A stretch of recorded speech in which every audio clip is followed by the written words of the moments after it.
যোৰহাট বন সংমণ্ডল বিষয়া কাৰ্যালয়ৰ এগৰাকী কৰ্মচাৰীৰ বিৰুদ্ধে আপুনি জিলা আয়ুক্তকো অভিযোগ দিছে, DFOকো অভিযোগ দিছে, কেনেধৰণে আপোনালোকক হাৰাশাস্তি কৰে? একচুৱেলি পাৰ্টিকুলাৰ এজনৰ বিষয়ে দিছোঁ মই, মন্টু হাজৰিকা।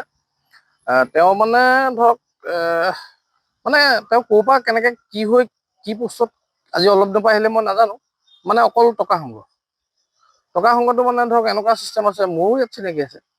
তো তেওঁ লাষ্টত মানে এই ডিপাৰ্টমেণ্টত থাকি তেওঁতকৈ ওপৰবস্তু থাকি তেওঁ ক'লে যে তই এইটো নোৱাৰিম মই সহায় কৰিব, সি মানে এইটো নামানে। মই নিজে কথা পাতি মই পইচা দিছোঁ হা। তাৰপিছত লাষ্ট ছেটাৰডেটো এইটো মানে মই দিব নোৱাৰিলোঁ, মোৰ থাৰ্ছডে গাড়ী ভৰাইছে। তাৰপৰা আপোনাৰ সেইটোতো মানে ধৰক পইচা এনেকৈ নহয়, মানে পইচাটো যেনেকৈ তেওঁ হেঁচা মাৰি ধৰি পইচা দিলোঁ, গাড়ীৰ পৰা পইচা বাচিছে নাবাচিছে চাব লাগিব।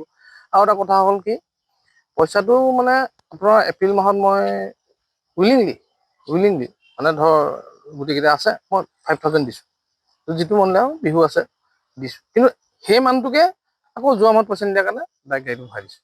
মানে এইটো ডকাইতিৰ নিচিনা, ডকাইতি বা প্ৰেছাৰাইজ কৰি পেলাই পইচাটো দিবই লাগিব, মানে এনেকুৱা বাউণ্ড কৰি দিছে। ফালৰ পৰা যে বালি আনো সেইটো একদম 100% লিগেল।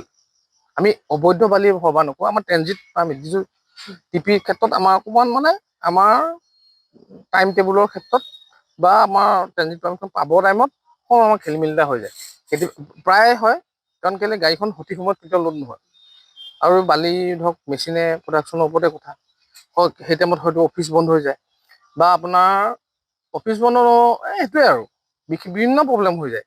আৰু প্ৰতিক্ৰিয়া দিবই লাগিব বাউণ্ড। আৰু যেতিয়া এজন মানুহে প্ৰাইভেট গাড়ী লৈ যায়, ধৰক বিভিন্ন অজুহাতত প্ৰাইভেট গাড়ী লৈ যায়, আৰু প্ৰাইভেট গাড়ী লৈ গৈ ফ'ৰ্চ লৈ গৈ কৰ্মচাৰীজনে যিজন মন্টু হাজৰিকাৰ কথা কৈছোঁ, তেতিয়া আপুনি কি কৰিব কওক? আপুনি ধৰক ইয়াত সোমালে ধৰক ফাইনৰ এটা প্ৰেছাৰ, তাতকৈ অশান্তি ভুগি দিছে। আচলতে এতিয়া সঁচা কথা ক'বলৈ গ'লে আমাৰ বন মন্ত্ৰীজনৰ নেতৃত্বত যিটো মানে পদক্ষেপ ল'ম বুলি কৈছে যে সহায় সহযোগ কৰিম, আমি মানে হেল্পলেছ হৈ আছিলোঁ। এতিয়া তেওঁৰ আশাতহে আমি ওলাই আহিছোঁ।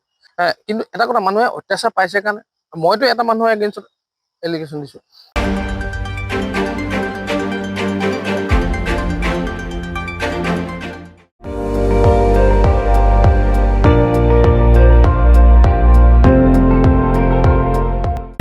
আপুনি চাই আছে ND24, সৰ্বশ্ৰেষ্ঠ নহয় সৰ্বোত্তমৰ দৌৰ।